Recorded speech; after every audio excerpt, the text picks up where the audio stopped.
ನಮಸ್ಕಾರ ಗುರುವೇ. ನಾವಿವತ್ತು ವೀಕೆಂಡ್ ಇರೋ ಕಾರಣ ನಾವು ಹೊರಟಿದ್ದೆ ಗಾಡಿ ಎತ್ಕೊಂಡು ಮೈಸೂರು ಕಡೆ. ಮೈಸೂರಿಗೆ ಬರ್ತಿದ್ದಂಗೆ ಗಾಡಿ ಪಾರ್ಕಿಂಗಲ್ಲಿ ಹಾಕ್ಬಿಟ್ಟು ಮೈಸೂರು ಅರಮನೆ ಮುಂದೆ ಬಂದು ಒಂದೆರಡು ವೀಡಿಯೋಗ್ರಫಿ ತಕ್ಕೊಂಡು ನೆಕ್ಸ್ಟು ನಾವು ಹೊರಟಿದ್ದೇನೆ ಮೈಸೂರು ಝೂ ನೋಡೋಣ ಅಂತ.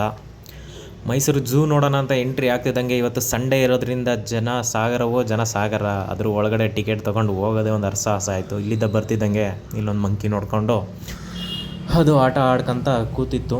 ಅದನ್ನು ನೋಡಿಕೊಂಡು ನೆಕ್ಸ್ಟು ಹೋಗೋದೇ ಗೋರಿಲ್ಲ ನೋಡೋಣ ಅಂತ ಹೋದ್ವಿ. ಗೋರಿಲ್ಲ ಹಾಯಾಗಿ ಕುಂತಿತ್ತು. ಏನಪ್ಪ ನನ್ನ ನೋಡೋಕೆ ಇಷ್ಟೊಂದು ಜನ ಬಂದವ್ರೆ ಅಂತ ನೋಡ್ಕೊಂಡು ಕೂತ್ಕೊಂಡು ಅದು ಎದ್ದು ಹೋಯ್ತು. ಅದು ಬರ್ತಾ ಬಂದು ಅಲ್ಲೊಂದು ಪೋಸ್ ಕೊಡೋಣ ಅಂತ ಎದ್ದು ಬರ್ತಾ ಇದೆ. ಜನಗಳು ಎಷ್ಟು ಜನ ಬಂದವ್ರೆ ಅಂತ ಅಲ್ಲಿದ್ದ ಹೋಗಿದ್ದೆ ರೈನೋಸರ್ ನೋಡೋಣ ಅಂತ. ಅದು ಒಂದು ರೈನೋಸರು ಹುಲ್ಲು ತಿಂತಾ ಇತ್ತು, ಇನ್ನೊಂದು ಗಾಢವಾಗಿ ಏನೋ ಯೋಚನೆ ಮಾಡ್ತಾ ಇದೆ.